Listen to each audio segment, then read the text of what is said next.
August 2nd, 1990, Saddam Hussein's forces crashed through the defenses of oil-rich Kuwait. In fear of an Iraqi invasion into Saudi Arabia, the United States and her coalition allies poured into the Arabian Peninsula to form a deterrent that would be known as Desert Shield. The result was a series of diplomatic talks, negotiations and counter-negotiations that rapidly declined into a no-hope situation.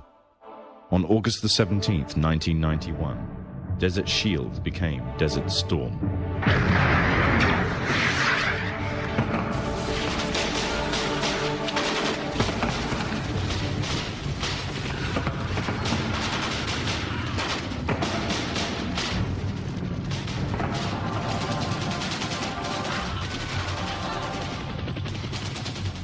The conflict was witnessed by millions through the eye of CNN and the BBC, showing propaganda of the systematic eradication of Saddam's forces by a coalition far superior in technological, political, and economic power.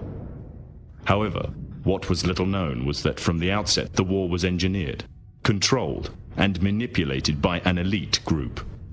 A group which had created the illusion of a man with power, at the head of a million-strong army, on the verge of going nuclear.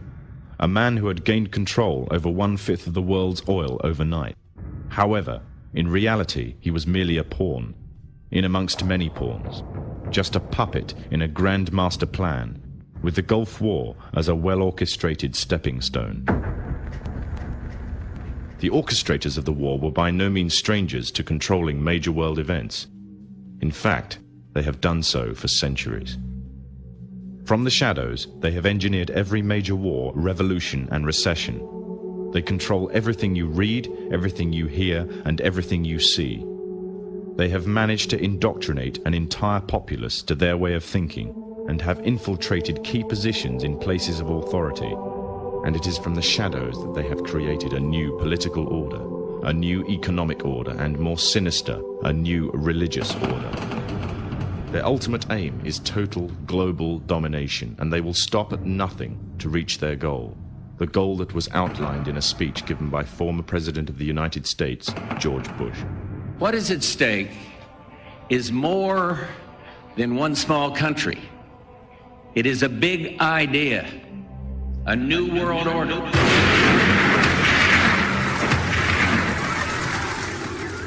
However, the origins of this global plan were not created in the offices of the White House.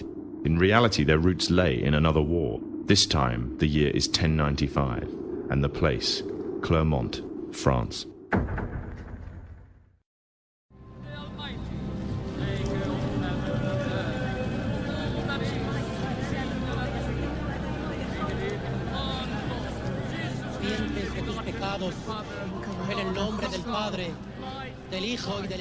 Santo.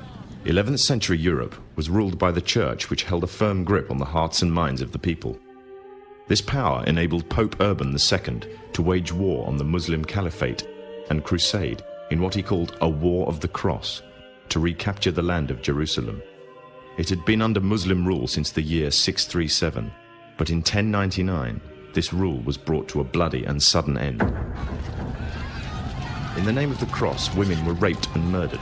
Children were put to the sword, and it is said that blood ran in the streets knee-high to the horses. Out of this land of bloodshed and terror, a group of men arose. Men that would stop at nothing to get what they wanted, no matter what the cost. 20 years after Jerusalem was taken, the Dome of the Rock was seized by a group of warrior monks calling themselves the Knights of the Temple of Solomon, or more simply, the Knights Templars.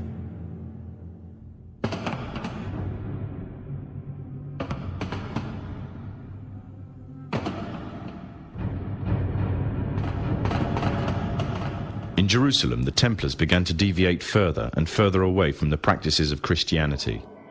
They learnt the secret arts of the Kabbalah, an ancient form of Jewish magic, along with its dark rites and rituals. The Jews had learnt the arts from the pagans of ancient Egypt during the times of enslavement to the Pharaoh, and developed them into Babylon at the time of Nebuchadnezzar. In 1307, King Philippe of France arrested them for charges of denial of Christ, homosexuality, and idol worship, as well as magic. In 1314, Pope Clement V declared all Templars as heretics to Christianity, ordering all their properties to be seized. Their leader, Jacques de Morlaix, was captured and burnt to the stake.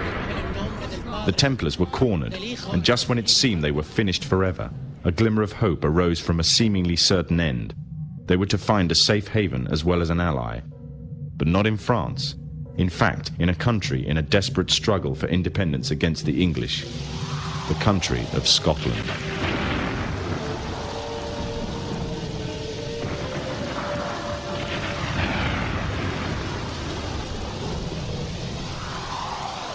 For some, Scotland's hope of independence had died with the death of William Wallace. However, to the King of Scotland, Robert the Bruce, the arrival of the Templars gave him a new secret weapon.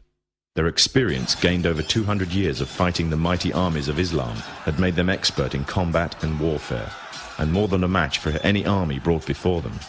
In 1314, the Templars, allied with Robert the Bruce and his army, took to the fields of Bannockburn in the long-awaited showdown with the English. Robert the Bruce's foresight paid off. The 25,000-strong English army suffered a humiliating defeat at the hands of only 6,500 men. The dream of an independent Scotland had finally been achieved. The Templars had brought themselves back from the brink of destruction, and never again would they allow themselves to be destroyed.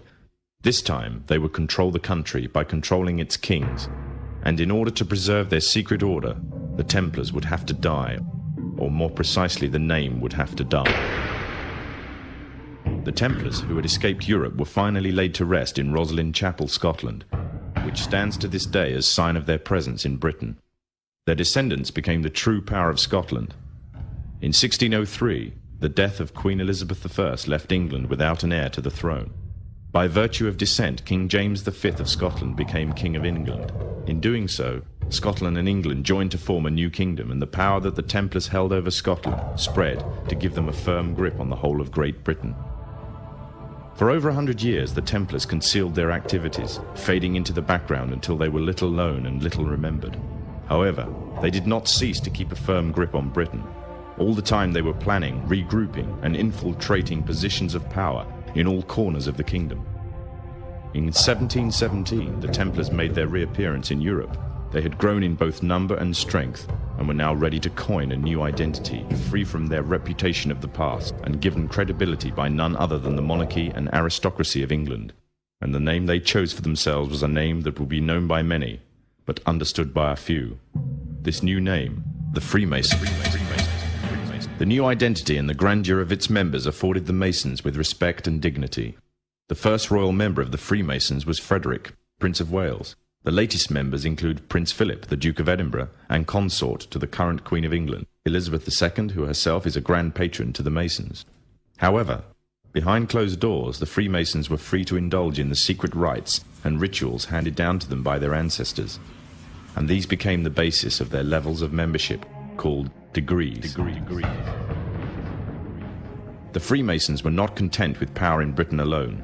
Their ambitions were far greater. In the years to come, the world would witness Europe and America being plagued by wars and revolutions, each more devastating than the other. However, these would not be as commonly believed, the spontaneous effects of a downtrodden people, but in fact schemes created by the exclusive few, driven by hunger for absolute power. All this would take place from the very country from which they had fled centuries earlier, and would become the base for their global domination.